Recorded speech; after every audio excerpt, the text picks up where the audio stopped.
अभी तक teacher YouTube channel. तो आज की वीडियो में मैं आपको बताने वाला हूं मध्य प्रदेश में जो अगर आप भी पढ़ाते हैं अतिथि शिक्षक के रूप में Madhya Pradesh guest faculty management portal यानी कि जीएफएमएस पे जो है अभी जो नई आपकी एक गुड न्यूज़ आ चुकी है। शिक्षकों ने जो है ऑनलाइन अपनी जानकारी अपडेट की और वहाँ पे उन्होंने गलती कर दी है, तो उसके बारे में क्या होगा, उसका सुधार होगा या नहीं, उसके बारे में जानेंगे। तो वीडियो को ध्यान से आखिर तक और देखना। आप मेरे इस चैनल पर नए हो तो मेरे अभी तक टीचर यूट्यूब चैनल को सब्सक्राइब जरूर कर लेना, क्योंकि यहाँ पे ऐसी ही अपडेट मैं आपके लिए लाते रहता हूँ, तो आपको सभी अपडेट जल्दी टाइम पे मिल सके। चलिए फेसबुक, ट्विटर और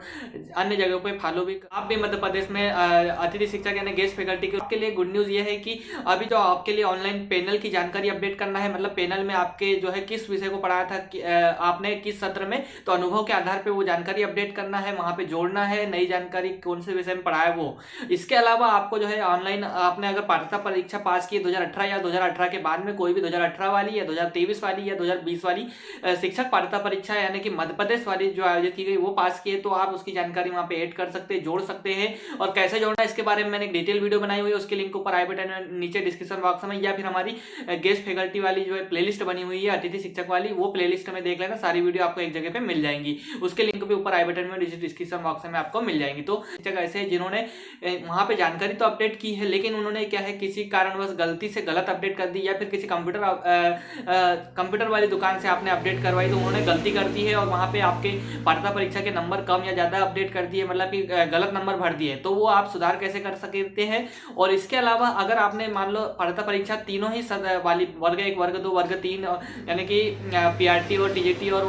सभी परीक्षा पास की और आपने एक ही जानकारी अपडेट की और बाकी आपने सबमिट कर दी थी, तो उसमें आप सुधार तो अभी हो चुका है, सुधार कर सकते हैं आप। उसके बारे में भी वीडियो बनी हुई वाली देख लेना वीडियो, उसमें सब कुछ मैंने जानकारी दी हुई है कि कैसे आपको जोड़ना है। तो आप जब लॉगिन दोबारा करेंगे और टेट जानकारी वाली ऑप्शन पे जाएंगे तो वहां पे आपको एक और ऑप्शन मिल रहा है, एक आपने जो जानकारी भर दी है वो दिखाई देंगे, उसके नीचे आपको और ऑप्शन मिल रहा है जोड़ने के। तो आप वहाँ पे एट टेट एग्जाम डिटेल वाले क्वालिफिकेशन वाली अपडेट पे क्लिक करके आप वहाँ पे और जानकारी जोड़ सकते हैं अन्य वाली, मतलब कि S3। और मान लो वर्ग 3 के लिए आपको क्या जोड़ना है, SS3 वाला वर्ग 3 के लिए होगा, SS2 लिखा वाला वर्ग 2 का है और उसके बाद में आपका सब्जेक्ट रहेगा। इसके अलावा SS के नाम से आपका वर्ग 1 का रहेगा, मतलब कि पोस्ट ग्रेजुएशन वाला जो आपने high school teacher selection test pass किया है वो अपडेट कर सकते हैं। इसके अलावा यहाँ पे जानकारी आपको कौन सी अपडेट करना है, तो आपने जो सिलेक्शन की जानकारी अपडेट करने का कोई ऑप्शन नहीं है, तो अभी आपको उसको कुछ नहीं करना है। आपको सिर्फ पात्रता परीक्षा यानी कि टीचर एलिजिबिलिटी टेस्ट जो एमपी टेट की जानकारी जो पहला एग्जाम होता है वो आपने पास किया है, क्वालिफाई किया है, तो आपको जानकारी जोड़ना है। अगर आपने क्वालिफाई कुछ नहीं किया है तो आपको कोई भी जानकारी जोड़ने की आवश्यकता नहीं है। सिर्फ पैनल की जानकारी अगर आपका अनुभव है तो आप अपडेट कर सकते हैं। और अनुभव प्रमाण पत्र कैसे क्लेम करते हैं तो उसके बारे में वीडियो बनी है, वो भी वीडियो आप देख सकते हैं। तो चलिए अब बात कर लेते हैं कि अगर आपने गलत जानकारी अपडेट कर दी है, मतलब गलत नंबर भर दिए, तो उसके बारे में क्या होगा, आगे सुधार होगा या नहीं। तो जैसे कि आप जानते हैं कि किसी भी चीज को अपडेट करने के बाद उसमें सुधार होने की संभावना तो रहती है, क्योंकि बहुत से सारे कैंडिडेट हैं जिनके नॉर्मलाइजेशन के बाद में दशमलव के बाद में जो अंक है तो उसमें बढ़ा के उन्होंने एंट्री कर दी है किसी की, या फिर किसी